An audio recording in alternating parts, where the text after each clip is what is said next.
ರೀತಿ ಗುಳಂಬ ಮಾಡಿದರೆ ನೀವು ಎಷ್ಟು ವರ್ಷ ಬೇಕಾದರೂ ಇಟ್ಕೊಂಡು ತಿನ್ಬೋದು. ಅಷ್ಟು ವರ್ಷ ನೀವು ಕಾಯೋದೇ ಬೇಡ. ಒಂದೇ ಒಂದು ತಿಂಗಳಲ್ಲಿ ಈ ಗುಳಂಬ ಖಾಲಿ ಆಗುತ್ತೆ. ಅಷ್ಟು ಚೆನ್ನಾಗಿ ರೆಡಿ ಆಗುತ್ತೆ. Hi friend, welcome to Kavya Nayana cooking channel. ನಾನು ಸುಷ್ಮಾ. ಬನ್ನಿ, ಇವತ್ತು ಮಾವಿನಕಾಯಿ ಸೀಸನ್ ಅಲ್ವಾ, ಮಾವಿನಕಾಯಿನ ಬಳಸಿ ನಾನು ಗುಳಂಬ ಯಾವ ತರ ಮಾಡೋದು ಅಂತ ತೋರಿಸ್ಕೊಡ್ತಾ ಇದ್ದೀನಿ. ಗಟ್ಟಿ ಇರೋದೇನೆ ಮಾವಿನಕಾಯಿನ ತಗೊಳ್ಳಿ, ಹಣ್ಣನ್ನ ತಗೊಳಕ್ ಹೋಗ್ಬೇಡಿ. ನೋಡಿ, ಈ ತರ ನಾನು 3 ಮಾವಿನಕಾಯಿನ ತಗೊಂಡಿದ್ದೀನಿ. ಈಗ ಇದನ್ನ ಸಿಪ್ಪೆ ಎಲ್ಲ ಸುಲ್ಕೊಳ್ಳೋಣ ನಾವು. ನೋಡಿ, ಇದು ಹಿಂದ್ಗಡೆದು ಹಾಗೆ ಸ್ವಲ್ಪ ಮುಂದೆದು ಕೂಡ ತೆಗೆದ್ಬಿಡೋಣ. ಇವಾಗ ತೆಗೆದು ನಾವು ಈ ಸಿಪ್ಪೆ ಭಾಗನ ತೆಗೆದ್ಬಿಡೋಣ. ನಿಮಗೆ ಬೇಕಂದ್ರೆ ಹಾಗೆ ಕೂಡ ನೀವು ತುರ್ಕೋಬಹುದು. ನಿಮ್ಗೆ ಇಷ್ಟ ಯಾವ ತರ ಬೇಕೋ ಆ ತರ ಮಾಡ್ಕೋಬಹುದು. ಹೊಸಬ್ರು ಯಾರಾದ್ರೂ ವಿಡಿಯೋ ನೋಡ್ತಾ ಇದ್ರೆ ಪ್ಲೀಸ್ ಸಬ್ಸ್ಕ್ರೈಬ್ ಮಾಡ್ಕೊಂಡು ನೋಡಿ. ವಿಡಿಯೋನ ಎಲ್ಲೂ ಕೂಡ ಸ್ಕಿಪ್ ಮಾಡಬೇಡಿ, ಪೂರ್ತಿಯಾಗಿ ವಿಡಿಯೋ ನೋಡಿ ಸಪೋರ್ಟ್ ಮಾಡಿ. ನೋಡಿ, ಈ ತರ ನಾನು ಎಲ್ಲವನ್ನು ಸಿಪ್ಪೆನ ಈ ತರ ತೆಕ್ಕೊಂಡ್ಬರ್ತೀನಿ. ನೋಡಿ, ಸಿಪ್ಪೆ ಎಲ್ಲ ಬಿಡಿಸಿ ನಾನು ಕ್ಲೀನ್ ಮಾಡಿ ಇಟ್ಕೊಂಡಿದ್ದೀನಿ. ಯಾವುದೇ ಕಾರಣಕ್ಕೂ ನೀರಿನ ಅಂಶ ಇರಬಾರ್ದು. ನೀಟಾಗಿ ಮೊದಲೇ ನಾವು ತೊಳೆದು ಕಾಟನ್ ಬಟ್ಟೆಯಿಂದ ಒರೆಸಿ ಈ ತರ ನೋಡಿ ಸಿಪ್ಪೆ ಎಲ್ಲ ತೆಗಿಬೇಕು. ಇವಾಗ ಇದನ್ನ ತುರಿಯೋ ಮನೆಯಿಂದ ತುರ್ಕೊಳ್ಳೋಣ. ಇವಾಗ ನೋಡಿ, ಈ ತರ ರೌಂಡ್ ಆಗಿ ತಿರ್ಕೊಂಡು ಈ ತರ ತುರ್ಕೊಳ್ಳಿ. ಗೊಪ್ಪ ಇರುತ್ತಲ್ವಾ, ಅದಕ್ಕೋಸ್ಕರ ನೋಡಿ, ನೋಡ್ತಾ ಇದ್ದೀರಾ? ನೋಡಿ, ಇಷ್ಟು ಚೆನ್ನಾಗಿ ತುರ್ಕೋಬೇಕು.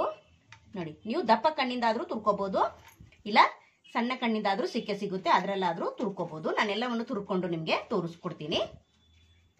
ನೋಡಿ, ಇವಾಗ ಎಲ್ಲಾನು ತುರ್ಕೊಂಡು ಬಂದಿದ್ದೀನಿ. ಇವಾಗ ಅಳತೆ ಮಾಡ್ಕೊಳ್ಳೋಣ. ಅಂದ್ರೆ ಬೆಲ್ಲ ಅಥವಾ ಸಕ್ಕರೆನ ಹಾಕಕ್ಕೆ ನಮ್ಗೆ ಅಳತೆ ಬೇಕಾಗುತ್ತಲ್ವಾ, ಅದಕ್ಕೋಸ್ಕರ ಈಗ ನಾವು ಅಳತೆನ ಮಾಡ್ಕೊಳ್ಳೋಣ.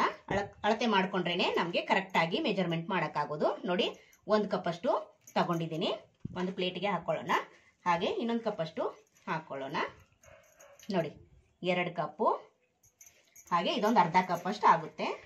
ನೋಡಿ, ಇದೊಂದು ಅರ್ಧ ಅಂದ್ರೆ 3/4 ಕಪ್ ಆಗುತ್ತೆ. ನೋಡಿ, ನೋಡ್ತಾ ಇದ್ದೀರಾ? ಇವಾಗ ಇದೇ ಅಳತೆಯಲ್ಲಿದೆ ನಾವು ಬೆಲ್ಲ ಅಥವಾ ಸಕ್ಕರೆನ ತಗೋಬೇಕು. ನೀವು ಬೆಲ್ಲ ಆದ್ರೂ ಹಾಕೋಬಹುದು, ಇಲ್ಲ ಸಕ್ಕರೆ ಆದ್ರೂ ಹಾಕೋಬಹುದು. 2 ಹಾಕಿದ್ರು ಚೆನ್ನಾಗಿರುತ್ತೆ, ಇಲ್ಲ ಅರ್ಧ ಅರ್ಧ ಹಾಕಿದ್ರು ಕೂಡ ಚೆನ್ನಾಗಿರುತ್ತೆ. ನೋಡಿ, ಒಲೆ ಆನ್ ಮಾಡ್ಕೊಂಡು ಒಂದು ಕಡಾಯಿನ ಇಟ್ಕೊಂಡಿದ್ದೀನಿ. 1-2 ಚಮಚದಷ್ಟು ತುಪ್ಪನ ಹಾಕೊಳ್ಳೋಣ. ನೀವು ತುಪ್ಪ ಬೇಕಂದ್ರೆ ಹಾಕೊಳ್ಳಿ, ಬೇಡ ಅಂದ್ರೆ ಸ್ಕಿಪ್ ಕೂಡ ಮಾಡಬಹುದು. ನೋಡಿ, ಇವಾಗ ಚೆನ್ನಾಗಿ ತುಪ್ಪ ಬಿಸಿ ಆಗ್ಲಿ. ನೋಡಿ, ತುಪ್ಪ ಚೆನ್ನಾಗಿ ಬಿಸಿ ಆಗಿದೆ. ಸ್ವಲ್ಪ ಗೋಡಂಬಿ ಹಾಕೊಂಡಿದ್ದೀನಿ. ಹಾಗೆ 1-2 ಚಕ್ಕೆ, 3 ಲವಂಗನ ಹಾಕೊಂಡಿದ್ದೀನಿ. ಲವಂಗ ಹಾಗೆ ಚಕ್ಕೆ ಸ್ವಲ್ಪ ಪರಿಮಳ ಬರೋದಕ್ಕೆ ಹಾಕೊಂಡಿದ್ದೀನಿ. ನೀವು ಬೇಕಂದ್ರೆ ಹಾಕೊಳ್ಳಿ, ಬೇಡ ಅಂದ್ರೆ ಸ್ಕಿಪ್ ಮಾಡಬಹುದು. ಇವಾಗ ಚೆನ್ನಾಗಿ ತುಪ್ಪದಲ್ಲಿ ಫ್ರೈ ಮಾಡ್ಕೊಳ್ಳೋಣ. ಇನ್ನು ಯಾರೆಲ್ಲ ಚಾನಲ್ಗೆ ಸಬ್ಸ್ಕ್ರೈಬ್ ಮಾಡ್ಕೊಂಡಿಲ್ಲ ಪ್ಲೀಸ್ ಹೋಗಿ ಸಬ್ಸ್ಕ್ರೈಬ್ ಮಾಡ್ಕೊಳ್ಳಿ.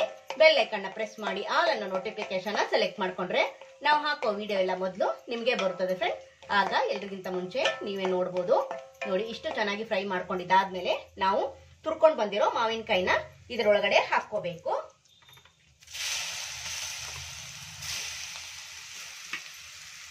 ಈಗ ಚೆನ್ನಾಗಿ ಇದನ್ನು ಕೂಡ ತುಪ್ಪದಲ್ಲಿ ಫ್ರೈ ಮಾಡ್ಕೊಳ್ಳೋಣ. ಚೆನ್ನಾಗಿ ನೀರು ಬಿಡುತ್ತೆ. ಫ್ರೈ ಮಾಡ್ತಾ ಮಾಡ್ತಾ ಸ್ವಲ್ಪ ನೀರು ಬಿಡುತ್ತೆ. ನೀರೆಲ್ಲ ಕಡಿಮೆ ಆದ್ಮೇಲೆ ನಾವು ಬೆಲ್ಲ ಅಥವಾ ಸಕ್ಕರೆನ ಹಾಕೋಬೇಕು. ನೋಡಿ, 1-2 ನಿಮಿಷ ಈ ತರ ಮಿಕ್ಸ್ ಮಾಡ್ಕೊಂಡ್ರೆ ಸಾಕು. ಕೈ ಬಿಡಕ್ಕೆ ಹೋಗ್ಬೇಡಿ, ತಳ ಅಂಟುತ್ತೆ. ಅದಕ್ಕೋಸ್ಕರ ನೋಡಿ ಇದೇ ತರ ಚೆನ್ನಾಗಿ ಮಿಕ್ಸ್ ಮಾಡ್ಕೊಳ್ಳೋಣ. ನೋಡಿ, ಇವಾಗ ಚೆನ್ನಾಗಿ ಮಿಕ್ಸ್ ಮಾಡ್ಕೊತಾನೆ ಇದ್ದೀನಿ. ಅವಾಗಿಂದ ನೋಡಿ ಚೆನ್ನಾಗಿ ಫ್ರೈ ಮಾಡ್ಕೊತಾನೆ ಇದ್ದೀನಿ. ನೀರಿನ ಅಂಶ ಕಡಿಮೆ ಆಗಿದೆ. ಇವಾಗ ಇದಕ್ಕೆ 2 ಕಪ್ ಆಗುವಷ್ಟು ಸಕ್ಕರೆ ಕೂಡ ಸೇರಿಸ್ಕೊಳ್ಳೋಣ. ಯಾವ ಕಪ್ಪಲ್ಲಿ ತಗೊಂಡಿದ್ದೀರೋ ಆ ಕಪ್ ಅಳತೆಯಲ್ಲೇನೆ 2 ಕಪ್ ಅಷ್ಟು ಸಕ್ಕರೆನ ತಗೊಂಡಿದ್ದೀನಿ. ನೀವು ಇನ್ನು ಜಾಸ್ತಿ ಬೇಕಂದ್ರೆ ಜಾಸ್ತಿ ಕೂಡ ಹಾಕೋಬಹುದು. ನೋಡಿ, ಸಕ್ಕರೆ ಹಾಕಿದ್ಮೇಲೆ ಚೆನ್ನಾಗಿ ಮಿಕ್ಸ್ ಮಾಡ್ಕೊಳ್ಳೋಣ. ಸಕ್ಕರೆ ಹಾಕಿದ್ಮೇಲೆ ನೀರು ಬಿಡುತ್ತೆ. ಆ ನೀರು ಚೆನ್ನಾಗಿ ಇಂಗೋವರೆಗೂ ನಮಗೆ ಒಂದೆಳೆ ಪಾಕ ಬರಬೇಕು. ಅಲ್ಲಿವರೆಗೂ ನಾವು ಇದನ್ನ ಈ ತರ ಲೋ ಫ್ಲೇಮಲ್ಲೇನೆ ಮಿಕ್ಸ್ ಮಾಡ್ತಾನೆ ಇರಬೇಕು. ನೀವು ಬೆಲ್ಲ ಹಾಕಿ ಕೂಡ ಮಾಡ್ಕೋಬಹುದು, ಅದು ಕೂಡ ತುಂಬಾ ಚೆನ್ನಾಗಿರುತ್ತೆ. ನಮ್ಮ ವಿಡಿಯೋಗಳು ನಿಮಗೆ ಏನಾದರೂ ಯೂಸ್ಫುಲ್ ಅನ್ಸಿದ್ರೆ ನಿಮ್ಮ ಫ್ಯಾಮಿಲಿ ಫ್ರೆಂಡ್ಸ್ಗೆಲ್ಲ ಶೇರ್ ಮಾಡಿ. ಆದಷ್ಟು ನಾನು ಸಿಂಪಲ್ ಆಗಿ ತೋರಿಸ್ಕೊಡ್ತಾ ಇರ್ತೀನಿ. ನೋಡಿ, ಸ್ವಲ್ಪ ತೆಳುವಾಯ್ತಲ್ವಾ ಸಕ್ಕರೆ ಹಾಕಿದ್ಮೇಲೆ. ಇಲ್ಲಿ 2-3/4 ಕಪ್ ಅಷ್ಟು ನಾನು ಮಾವಿನ ತುರಿ ತಗೊಂಡಿದ್ದೆ. ಇವಾಗ 2 ಕಪ್ ಹಾಕಿದ್ದೀನಿ. ನೋಡೋಣ, ರುಚಿ ನೋಡೋಣ. ಕಡಿಮೆ ಅನ್ಸಿದ್ರೆ ಮತ್ತೆ 1 ಕಪ್ ಅಷ್ಟು ಹಾಕೋಬಹುದು.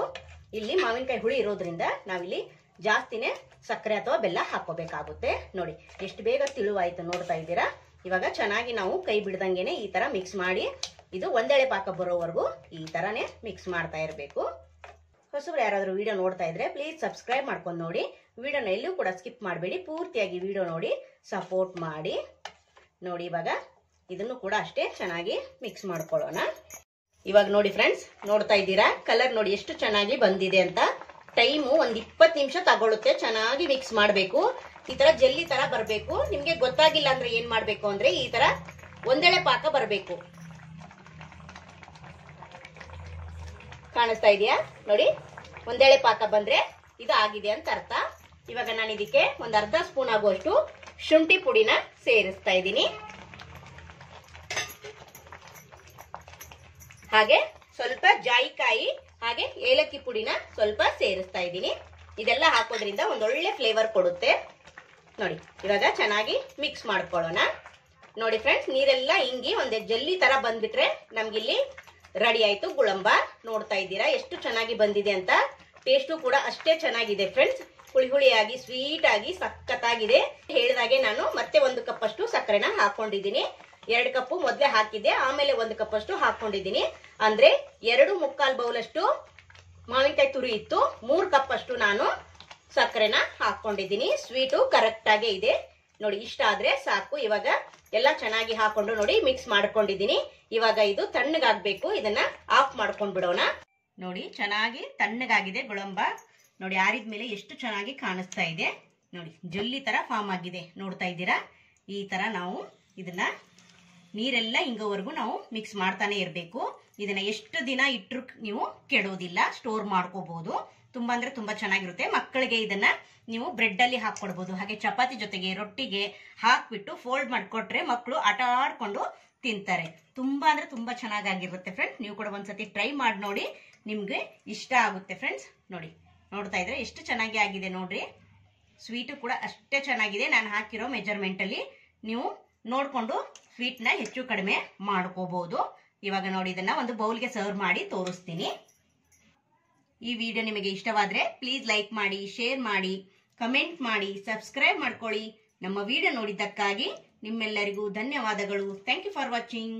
ನಮಸ್ಕಾರ ಫ್ರೆಂಡ್ಸ್.